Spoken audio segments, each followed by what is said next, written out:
इस संसार का सबसे बड़ा सत्य मृत्यु है।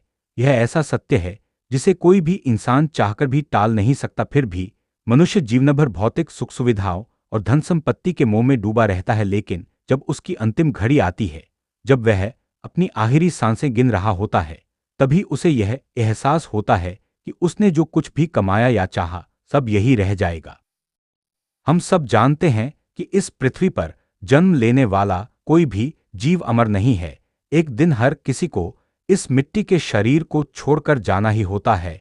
यही जीवन का अटल नियम है जिसे कोई बदल नहीं सकता। जब कोई व्यक्ति इस दुनिया से विदा लेता है तो उसका अंतिम संस्कार किया जाता है, लेकिन क्या आपने कभी यह सोचा है, शव को अकेला क्यों नहीं छोड़ा जाता? मृतक को नए कपड़े क्यों पहनाए जाते हैं? अंतिम यात्रा में राम नाम सत्य है क्यों बोला जाता है? शव यात्रा के आगे मटकी लेकर क्यों चला जाता है? और दाह संस्कार के बाद घर वाले पीछे मुड़कर क्यों नहीं? इतने ही नहीं, 3 दिन बाद ही अस्थियां क्यों चुनी जाती हैं? महिलाओं का श्मशान घाट जाना वर्जित क्यों माना जाता है? शिशुओं को दफनाया क्यों जाता है? मृत्यु के बाद घर में पूजा पाठ करना क्यों रोक दिया जाता है? दोस्तों, ये सारे सवाल केवल रस्में नहीं हैं, बल्कि इनके पीछे गहरी आध्यात्मिक और वैज्ञानिक वजह छुपी हुई हैं।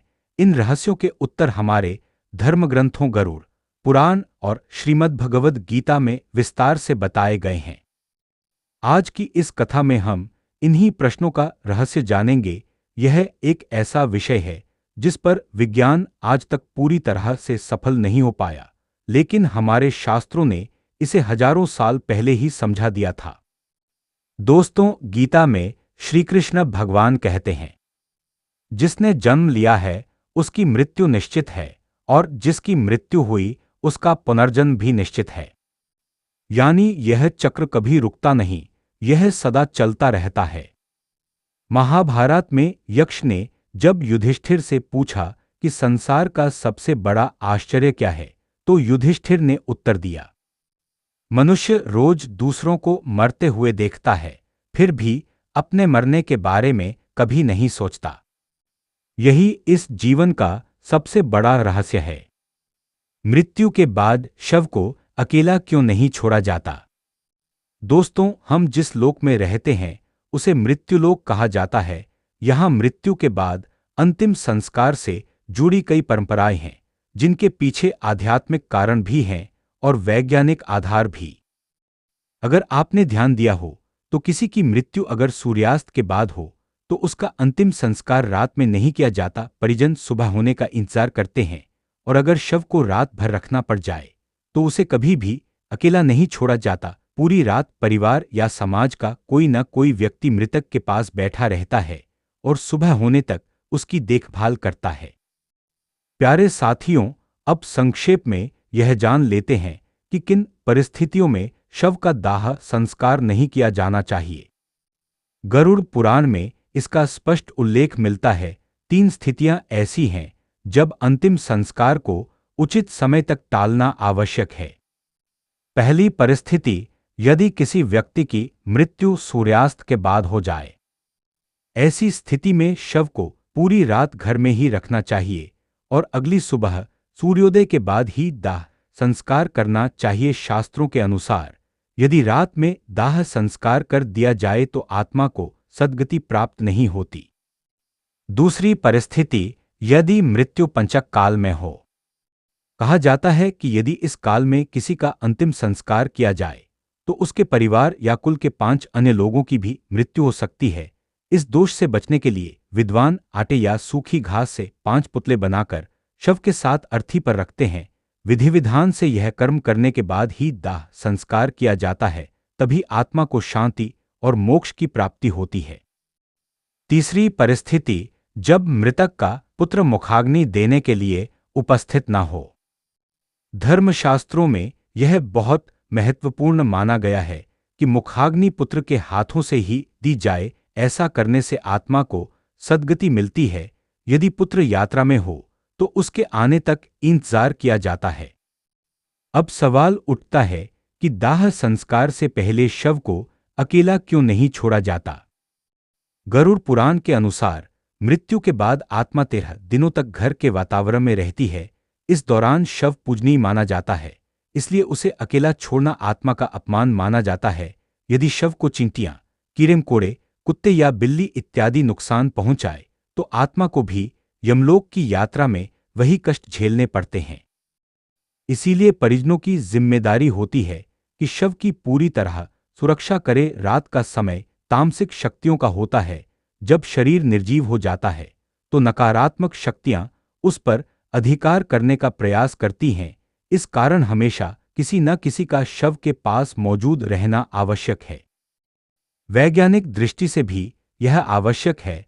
जिस क्षण आत्मा शरीर को छोड़ती है उसी क्षण से शरीर का विघटन शुरू हो जाता है और उसमें दुर्गंध उत्पन्न होने लगती है। इसे कम करने और वातावरण को शुद्ध रखने के लिए शव के पास अगरबत्ती, धूप और दीपक जलाए जाते हैं। इसके अलावा शास्त्र चेतावनी देते हैं कि तांत्रिक या बुरी शक्तियों वाले लोग मृत शरीर पर काबू पाने की कोशिश कर सकते हैं। इसलिए मृतक की रक्षा करना परिजनों का पवित्र कर्तव्य है। भगवान विष्णु ने गरुड़ को बताया था कि यदि शव का अंतिम संस्कार सूर्यास्त के बाद कर दिया जाए तो आत्मा को असुर योनि या पिशाच योनि में जन्म लेना पड़ता है और उसे अनेक प्रकार के कष्ट भोगने पड़ते हैं। महाभारत का उदाहरण भी इसका प्रमाण है। भीष्म पितामह बाणों की शैया पर लेटे रहे और सूर्य के उत्तरायण होने की प्रतीक्षा करते रहे। जब उत्तरायण आया तभी उन्होंने अपना शरीर त्यागा, क्योंकि इस काल में मृत्यु होने पर आत्मा को सद्गति मिलती है। प्यारे साथियों, अब जानते हैं कि मृतक को नए कपड़े क्यों पहनाए जाते हैं। हिंदू धर्म में दाह संस्कार से पहले मृत देह को गंगाजल से स्नान कराकर नए वस्त्र पहनाए जाते हैं। गरुड़ पुराण में इसका स्पष्ट उल्लेख है कि स्नान के दौरान भगवत नाम और गोत्र का उच्चारण करना चाहिए। यदि किसी कारणवश तीर्थ स्थान पर अंतिम संस्कार संभव न हो तो गंगाजल मिलाकर स्नान कराया जाता है। जब मंत्रोच्चारण के साथ जल शरीर पर डाला जाता है तो वह जल अभिमंत्रित हो जाता है और मृतक का शरीर शुद्ध हो जाता है। इससे आत्मा का शरीर से मोह कम होता है। इसके बाद शव को चंदन, तिल का तेल और घी से अभिषेक किया जाता है और शुद्ध सफेद वस्त्र पहनाए जाते हैं। धर्म शास्त्रों में सफेद रंग को पवित्रता और मोक्ष का प्रतीक माना गया है। इसलिए शव को हमेशा सफेद और नए कपड़ों से ढका जाता है। यह प्रक्रिया आत्मा के लिए एक शांति का संदेश होती है कि अब उसका यह शरीर पवित्र रूप में विदा हो रहा है और वह आगे की यात्रा पर निस्संकोच जा सकती है। प्यारे साथियों, गरुड़ पुराण में यह भी बताया गया है कि मृतक को पहनाए जाने वाले वस्त्रों को सीधा पहनाना उचित नहीं होता। सबसे पहले उन्हें धूप में रखकर शुद्ध करना चाहिए और संभव हो तो उन पर गंगाजल या गोमूत्र का छिड़काव किया जाता है। ऐसा करने से कपड़ों पर एक पवित्र कवच बन जाता है जो मृतक के शरीर को नकारात्मक शक्तियों से बचाता है। मान्यता है कि जब आत्मा यमलोक की यात्रा पर निकलती है तो उसे नए वस्त्र पहनाकर ही विदा किया जाना चाहिए। यही कारण है कि शव को स्नान कराने और चंदन तिलक लगाने के बाद शुद्ध और नए कपड़े पहनाए जाते हैं। इसके पश्चात शव को चिता पर रखा जाता है, उस पर पुष्प, चंदन और 5 प्रकार की पवित्र लकड़ियां अर्पित की जाती हैं और फिर मुखाग्नि दी जाती है। दाह संस्कार के बाद अस्थियां और राख पवित्र नदियों में प्रवाहित की जाती हैं। मान्यता है कि गंगा आदि पवित्र नदियों में अस्थि विसर्जन करने से मृतक के सारे पाप धुल जाते हैं और आत्मा को पाप मुक्ति मिलती है। अब एक और बड़ा सवाल, क्या मृतक के कपड़े याद के रूप में संभाल कर रखना चाहिए? अक्सर होता है कि जब कोई अपना इस दुनिया से चला जाता है तो उसके प्रियजन उसकी यादों को जीवित रखने के लिए उसके कपड़े या सामान अपने पास रख लेते हैं, कभी-कभी उन्हें पहन भी लेते हैं। लेकिन सनातन धर्म में ऐसा करना वर्जित माना गया है। गरुड़ पुराण के अनुसार मृतक की आत्मा का अपनी वस्तुओं से गहरा संबंध बना रहता है। यदि कोई उनके कपड़े पहनता है तो आत्मा का आकर्षण बढ़ जाता है और वह मोक्ष प्राप्ति में बाधित हो जाती है। साथ ही इन वस्त्रों के प्रयोग से जीवित व्यक्ति भी मानसिक रूप से दुख और मोह के बंधन में फंस जाता है, क्योंकि हर बार वह वस्त्र देखते या पहनते समय मृत व्यक्ति की यादें ताज़ा होती हैं और मन शांति नहीं पाता। इसीलिए धर्मशास्त्र कहते हैं कि मृतक की वस्तुओं को कभी उपयोग में न लाए, बल्कि उन्हें दान कर दें। यही आत्मा और जीवित दोनों की भलाई है। प्यारे साथियों, आपने देखा होगा कि जब शव यात्रा निकलती है तो पूरे रास्ते लोग एक ही स्वर में कहते हैं, राम नाम सत्य है, राम नाम सत्य है। क्या आपने कभी सोचा कि ऐसा क्यों कहा जाता है? असल में यह वाक्य हमें यह स्मरण कराता है कि इस संसार में यदि कुछ शाश्वत और सत्य है तो वह केवल राम का नाम है, बाकी सब कुछ अस्थायी है। इतिहास और धर्मग्रंथ इस बात के साक्षी हैं कि राम नाम का जाप चमत्कारिक प्रभाव डालता है। वाल्मीकि, जो कभी एक डाकू थे, केवल राम नाम के प्रभाव से महर्षि बन गए और अमर कृति रामायण की रचना की। गोस्वामी तुलसीदास ने भी कहा है, राम नाम का जाप चाहे प्रेम से हो या क्रोध से, उसका फल अवश्य मिलता है। जैसे खेत में बीज उल्टा या सीधा बो दिया जाए, समय आने पर वह अंकुरित होकर फल देता ही है। पद्म पुराण में एक अद्भुत प्रसंग आता है। एक बार माता पार्वती ने भगवान शिव से पूछा, स्वामी आप किसका ध्यान करते हैं? तब महादेव ने उत्तर दिया, राम राम रामेति रमे रामे मनोरमे, सहस्रनाम तत्तुल्यन राम नाम वरान्ने। अर्थात हे पार्वती, मुझे राम नाम का स्मरण इतना प्रिय है कि उसका एक बार उच्चारण करना भी विष्णु सहस्रनाम के पाठ के समान फल देता है। यह प्रसंग हमें यह सिखाता है कि मृत्यु के समय और शव यात्रा में जब जब राम नाम सत्य है कहा जाता है तो वह मृतक की आत्मा के साथ साथ जीवित लोगों के मन को भी पवित्र करता है। प्यारे साथियों, माता पार्वती कहती हैं, मैं भी इन्हीं मनोरम राम नाम में रमता हूं। दोस्तों, राम का अर्थ जानना भी जरूरी है। राम का अर्थ है प्रकाश, किरण और आभार इसके दो अक्षर हैं। रा बराबर आभा प्रकाश, म बराबर मैं मेरा। इसलिए राम का अर्थ हुआ मेरे भीतर का प्रकाश या मेरे हृदय में प्रकाश पूर्ण राम। धर्म ग्रंथों में यह भी बताया गया है कि जैसे मृत्यु एक अटल सत्य है, ठीक उसी तरह इस संसार में राम का नाम भी सत्य है। दोस्तों, जब अंतिम यात्रा होती है और शव स्मशान की ओर ले जाया जाता है, तब लोग लगातार बोलते हैं, राम नाम सत्य है, राम नाम सत्य है। लेकिन इसका उद्देश्य मृतक को सुनाना नहीं होता, यह पीछे चल रहे परिजनों और मित्रों को याद दिलाने के लिए कहा जाता है कि जीवन में और जीवन के बाद केवल राम नाम ही सत्य है, बाकी सब व्यर्थ है। महाभारत में युधिष्ठिर कहते हैं कि लोग अंतिम यात्रा के दौरान यह नारा लगाते हैं, लेकिन जब शव पंचतत्व में विलीन हो जाता है और लोग वापस अपने घर लौटते हैं तो वे राम नाम को भूलकर अपनी अपनी दुनिया में व्यस्त हो जाते हैं। संपत्ति पाने के लिए वे लड़ने लगते हैं। यानी मृत्यु का सत्य देखकर भी मनुष्य उसे क्यों नहीं स्वीकारता, यही इस दुनिया का सबसे बड़ा आश्चर्य है। दोस्तों, राम नाम का प्रभाव इतना बड़ा है कि वाल्मीकि जैसे खूंखार डाकू को भी महर्षि बना सकता है। वाल्मीकि का असली नाम रत्नाकर था। बाल्यावस्था में ही उन्हें भीलनी ने चुरा लिया और भील समाज में उनका पालन पोषण हुआ। रत्नाकर और उनका परिवार जंगल में यात्रियों को लूटते थे।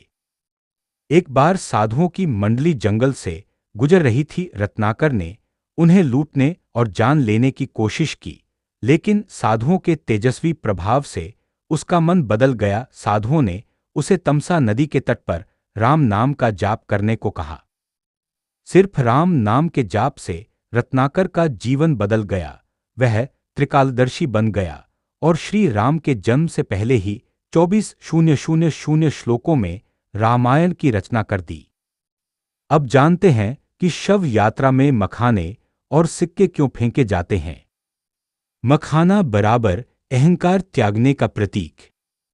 जैसे मखाना बाहर से फूला हुआ होता है और दबाने पर सिकुड़ जाता है, वैसे ही मनुष्य जीवन में घमंडी हो सकता है, लेकिन मृत्यु के बाद वह केवल एक लाश बनकर रह जाता है। सिक्का बराबर सांसारिक धन का प्रतीक। जीवन भर धन के पीछे भागने वाला इंसान मृत्यु के बाद अपने सामने सैकड़ों सिक्के होने के बावजूद उन्हें उठा नहीं सकता। इससे समाज को यह शिक्षा मिलती है कि अहंकार और धन सभी नश्वर हैं, केवल अच्छे कर्म और राम नाम का महत्व स्थायी है। हिंदू शास्त्रों के अनुसार मृत्यु और शव यात्रा को देखकर मनुष्य संसार की नश्वरता और सत्यता को प्रत्यक्ष अनुभव करता है। यही कारण है कि श्मशान दर्शन को शुभ माना जाता है। प्यारे साथियों, शास्त्रों के अनुसार किसी की अंतिम विदाई देखने से व्यक्ति को पुण्य की प्राप्ति होती है। गरुड़ पुराण में लिखा है कि यदि कोई व्यक्ति किसी मृतक को कंधा देता है तो उसे एक यज्ञ के बराबर पुण्य मिलता है। दोस्तों, आपने हिंदू शव यात्राओं में देखा होगा कि अर्थी के आगे कोई व्यक्ति हाथ में मटकी लेकर चलता है। यह मटका दरअसल दूल्हा दुल्हन के वैवाहिक फेरे और घर की अग्नि का प्रतीक है। पुराने समय में जब वैवाहिक जीवन की शुरुआत होती थी तो दूल्हा दुल्हन अग्नि के चारों फेरे लेकर जीवन यात्रा में प्रवेश करते थे। घर में स्थापित इस अग्नि का उपयोग जीवनभर यज्ञ, पूजन और धार्मिक क्रियाओं में होता रहा। मृत्यु के बाद भी उसी अग्नि से दाह संस्कार किया जाता है। इसलिए शव यात्रा में घर से लाई गई अग्नि वाली मटकी सबसे आगे रखी जाती है और श्मशान पहुंचकर इसी से मृतक का अंतिम संस्कार किया जाता है।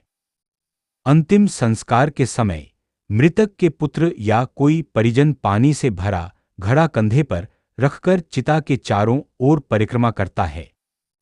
इस घड़े में छेद होता है जिससे पानी धीरे धीरे गिरता रहता है। परिक्रमा पूरी होने के बाद घड़ा जमीन पर गिराकर तोड़ दिया जाता है। इसके बाद ही मृतक को मुखाग्नि दी जाती है। यह प्रतीक है कि संसार की सभी इच्छाएं और जीवन के बंधन टूट चुके हैं। जल गिराने और घड़े को तोड़ने से साफ संदेश मिलता है कि अब मृतक पूरी तरह से पंचतत्व में विलीन होने वाला है। प्यारे साथियों, मृत्यु लोक में जन्म लेने वाले हर जीव जंतु को एक समय के बाद यह लोक छोड़ना ही पड़ता है। जन्म के साथ ही मृत्यु निश्चित होती है। प्राणी की आयु क्षण प्रतिक्षण घटती रहती है, लेकिन विडंबना यह है कि मनुष्य इसे जानकर भी महसूस नहीं करता। हर व्यक्ति को कल आने की आशा बनी रहती है। यही इस जीवन की सबसे बड़ी सच्चाई है। हिंदू धर्म में जन्म से मृत्यु तक कुल 16 संस्कार होते हैं। इनमें से अंतिम संस्कार दाह संस्कार है, जिसे मृतक के परिजनों द्वारा किया जाता है। वेदों में इसके लिए कई नियम बताए गए हैं जो आत्मा को मुक्ति दिलाने के लिए आवश्यक माने जाते हैं। दोस्तों, इन रीति रिवाजों और मान्यताओं में आध्यात्मिक और वैज्ञानिक दोनों ही कारण छिपे हैं। आजकल कई लोग इन्हें अंधविश्वास मानते हैं, लेकिन यह नियम सुरक्षा, शुद्धि और पुण्य प्राप्ति से जुड़े हुए हैं। प्यारे साथियों, आइए जानते हैं कि मटके से पानी गिराने और शव के सर पर डंडा मारने का कारण क्या है, धार्मिक और वैज्ञानिक दृष्टिकोण से। दोस्तों, शास्त्रों में कहा गया है कि हर चीज नश्वर है। सजीव से लेकर निर्जीव तक सभी एक निश्चित समय पर नष्ट हो जाते हैं। हिंदू धर्म में जीवन की तुलना छेद वाले मटके से की गई है। मटके में पानी धीरे धीरे टपकता है। उसी तरह जीव की आयु भी बूंद बूंद करके घटती रहती है और एक निश्चित समय पर समाप्त हो जाती है। जब आयु समाप्त होती है तो जीवात्मा का मोह और संसार से लगाव टूट जाता है। लाइट बल्ब विचार, अगर आप सोचते हैं कि यह सिर्फ अंधविश्वास है तो ऐसा बिल्कुल नहीं है। पुराने समय में श्मशान घाट नहीं होते थे। शव को खेतों में जलाया जाता था। मटके में पानी भरकर शव के चारों ओर घूमने से आग केवल निर्धारित क्षेत्र में रहती थी और आसपास की जमीन को गीला कर देती थी। इससे आग फैलने का खतरा कम होता था। अंतिम संस्कार में जब शव चिता पर जल रहा होता है तो उसके सर पर जोर से डंडा मारा जाता है। इसे कपाल क्रिया कहा जाता है। जितनी विचित्र यह क्रिया लगती है उतनी ही यह महत्वपूर्ण भी है। गरुड़ पुराण में लिखा है कि यदि शव का कोई अंग जलकर शेष रह जाए तो यह अशुभ माना जाता है।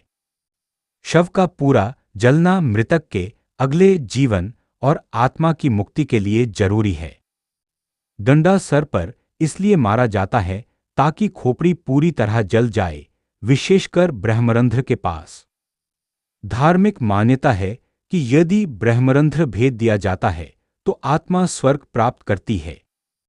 चेतावनी, कभी कभी खोपड़ी अधजलाने पर तांत्रिक इसका दुरुपयोग कर सकते हैं, इससे मृतक की आत्मा कष्ट में पड़ती है। यह खोपड़ी की हड्डी बहुत मजबूत होती है और आग में पूरी तरह जलने में समय लगता है। अधजली खोपड़ी जंगली जानवरों द्वारा उठाई जा सकती है और कहीं फेंक दी जा सकती है, जिससे पर्यावरण प्रदूषित हो सकता है। दोस्तों, इस प्रकार मटके से पानी गिराना और डंडा मारना केवल धार्मिक रीति नहीं, बल्कि सुरक्षा, शुद्धि और आत्मा की मुक्ति से जुड़ा वैज्ञानिक और आध्यात्मिक नियम भी है। प्यारे साथियों, इसी कारण शव को पूरी तरह जलाने के लिए उसके सर पर डंडा मारकर फोड़ दिया जाता है। ऐसा माना जाता है कि श्मशान घाट में शव यात्रा देखना सुखद और मंगलमय भविष्य का सूचक है। मान्यता है कि अगर काम पर जाते समय शव यात्रा दिख जाए तो अधूरे काम पूरे होने की संभावनाएं बनती हैं, दुखों का नाश होता है और सुखी जीवन की शुरुआत होती है। जो व्यक्ति शव यात्रा में मृतक को प्रणाम करता है, उसकी आत्मा तुरंत उसे आशीर्वाद देती है और उसके पुण्य बढ़ते हैं। दोस्तों, यह थे हमारे अंतिम संस्कार के कुछ खास नियम। इनका पालन करना बहुत जरूरी है। अगर इन नियमों में लापरवाही होती है तो ऐसा माना जाता है कि मृतक की आत्मा को बड़े कष्ट उठाने पड़ सकते हैं। दाह संस्कार के बाद परिजनों को स्मशान घाट की ओर पीछे मुड़कर नहीं देखना चाहिए। शरीर तो जल जाता है, लेकिन आत्मा का अस्तित्व रहता है। गीता में भी लिखा है कि आत्मा को कोई शस्त्र काट नहीं सकता, आग जला नहीं सकती, जल गीला नहीं कर सकता और वायु सूखा नहीं सकती। यानी आत्मा अपने जन्म से लेकर मृतक के अंतिम संस्कार तक के सभी कर्मों को खुद अपनी आंखों से देखती है। गरुड़ पुराण में आगे बताया गया है कि आत्मा का अपने स्वजनों के प्रति मोह बना रहता है। अगर यह मोह टूटता नहीं है तो आत्मा परलोक में नहीं जा पाती और प्रेत योनि में बंध जाती है। इसलिए दाह संस्कार के बाद पीछे मुड़कर न देखना बहुत जरूरी है। कैसे काम करता है यह नियम? अगर कोई पीछे मुड़कर देख लेता है तो मृतक की आत्मा को लगेगा कि उसके परिजन अब भी उससे मोह रखते हैं। इससे आत्मा वापस लौटने का प्रयास करती है। यदि पीछे नहीं देखा जाता तो आत्मा समझती है कि उसका इस लोक में समय पूरा हो गया है और वह शांति से अगले लोक की ओर जा सकती है। मृतक की आत्मा के मोह को भंग करने के लिए अधिकतर कर्मकांड 13 दिन तक किए जाते हैं। पीछे मुड़कर न देखना शुरुआती चरण में सबसे महत्वपूर्ण है। ध्यान रखें कि श्मशान में जलती चिता की ओर पीछे मुड़कर देखने पर मृतक की आत्मा जीवित व्यक्ति को प्रभावित कर सकती है। विशेष रूप से बच्चे जल्दी प्रभावित हो जाते हैं, इसलिए यह नियम उनके लिए भी महत्वपूर्ण है। प्यारे साथियों, इसीलिए अगर बच्चे स्मशान घाट गए हों तो लौटते समय बच्चों को सबसे आगे रखना चाहिए। दाह संस्कार के बाद पीछे मुड़कर न देखना आत्मा को एक संदेश देने जैसा होता है। अब तुम्हारा मोह टूट चुका है, मुक्ति के लिए आगे बढ़ो। यह क्रिया मृतक की आत्मा को मोह के बंधन से मुक्त होने और मुक्ति की ओर बढ़ने में मदद करती है। अगर किसी व्यक्ति की अकाल मृत्यु हो जाती है, चाहे वह दुर्घटना, आत्महत्या, बीमारी या किसी अन्य कारण से हो, तो उसकी आत्मा को तुरंत मुक्ति नहीं मिलती। यदि उसके कर्म अच्छे हैं तो वह सद्गति प्राप्त कर लेती है, अन्यथा उसे कष्ट उठाने पड़ते हैं। गरुड़ पुराण में अकाल मृत्यु के लिए विशेष कर्मकांड बताए गए हैं, जिन्हें वैदिक तरीके से करना चाहिए। अस्थियों का विसर्जन दाह संस्कार के बाद किया जाने वाला अनुष्ठान है। इसका अर्थ है चिता में जल गए मृतक की हड्डियों और राख को जल में प्रवाहित करना। दाह संस्कार के बाद अधिकतम तीसरे या चौथे दिन तक अस्थियों का विसर्जन करना उपयुक्त माना गया है। शास्त्रों के अनुसार भौतिक शरीर पंच महाभूतों पृथ्वी, जल, अग्नि, वायु और आकाश से बना है। दाह संस्कार में जब शरीर जलाया जाता है तो पृथ्वी, अग्नि, वायु और आकाश को अपना अपना तत्व मिल जाता है, लेकिन जल तत्व को अपना अंश तभी मिलता है जब अस्थियों को पानी में विसर्जित किया जाए। यदि अस्थि विसर्जन सही समय या नियम से नहीं किया जाता तो आत्मा को मुक्ति नहीं मिलती और नया शरीर धारण करने में बाधा आती है।